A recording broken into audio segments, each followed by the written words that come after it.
j'aimerais vraiment vous inviter à ouvrir votre cœur parce que quelquefois on se dit non, moi je ne suis pas offensée, moi j'ai pas ce genre de choses à régler dans ma vie, mais j'aimerais vraiment que vous puissiez vous disposer à avoir ce courage d'exposer votre cœur devant Dieu et de dire Seigneur, parle-moi s'il y a quelque chose dans mon cœur, et puis s'il y a rien, tant mieux, mais s'il y a quelque chose, je crois que c'est un jour de guérison, un jour où vous allez pouvoir déraciner des choses qui viennent peut-être pourrir votre vie. Et on va lire tout de suite dans Hébreux 12, 15, « Veillez à ce que personne ne se prive de la grâce de Dieu et à ce qu'aucune racine d'amertume produisant des rejetons ne cause du trouble et que beaucoup n'en soient infectés. » Et quelquefois, ce qui peut nous mettre dans la confusion par rapport à l'offense et ce qui peut aussi nous faire croire que nous ne sommes pas concernés par l'offense, c'est parce que les symptômes de l'offense sont complètement différents, sont complètement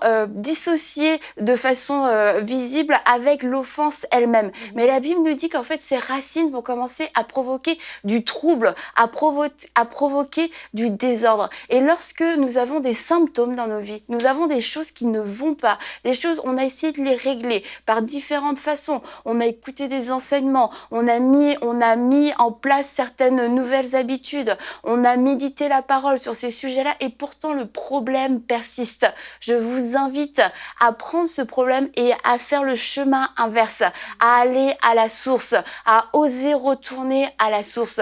Parce que vous savez, quelquefois, même sur notre corps, il peut y avoir une personne a pu être diagnostiquée d'une maladie à cause de quelque chose qui a surgi sur son corps. On va traiter quelque chose, on va traiter quelque chose qui est visible, et là finalement on découvre que la racine était cachée, que la racine était invisible. Et dans nos vies, nous pouvons vivre toutes sortes de troubles, toutes sortes de désordres à cause d'une offense. Alors c'est pourquoi je vous invite à demander au Saint-Esprit, montre-moi quelle est la source de ce désordre. Montre-moi quelle est la source de ce trouble dans ma vie que je n'arrive pas à régler. Et comment le savoir aussi, quels sont ce genre de symptômes?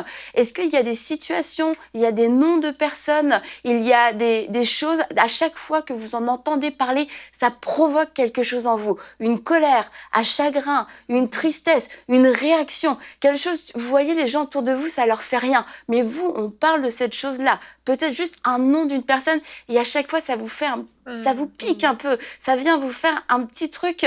Cette chose-là est bien souvent reliée à une offense. Et je vous encourage à avoir ce courage, cette détermination et aussi à ne pas avoir honte de se dire peut-être que j'ai été blessée, peut-être qu'il y a quelque chose, il y a une personne à qui je dois pardonner. Et une dernière chose, le dernier point avec lequel je voudrais terminer, c'est qu'on peut apprendre à vivre avec l'offense. Mais Dieu, dans sa bonté et dans son plan parfait, ne veut pas que vous appreniez à vivre avec une offense. Il veut guérir. Il a dit qu'il était venu pour guérir les cœurs brisés. Et l'offense est une brisure, l'offense est une brèche dans notre cœur et Dieu veut la guérir au complet. Donc vous pouvez peut-être avoir appris à vivre avec une offense, mais Dieu veut aujourd'hui ne pas seulement que vous puissiez supporter ces choses, mais à vous en délivrer et vous guérir entièrement. Alors si aujourd'hui le Saint-Esprit vous a parlé, si aujourd'hui le Saint-Esprit vous a rappelé certaines choses, je prie pour vous afin que vous puissiez expérimenter cette puissance de guérison, que le pardon que vous avez reçu, que vous puissiez le donner aussi, que vous ayez cette sainte crainte de Dieu et de sa parole pour dire c'est important que je puisse pardonner et je le fais aujourd'hui par obéissance pour toi mon Dieu. Et je crois que vous allez recevoir cette guérison et que votre vie ne sera plus parsemée de ce genre de troubles et de désordre à cause de l'offense. Retrouvez la suite de ce programme dans l'émission Bonjour chez vous sur EMCI TV.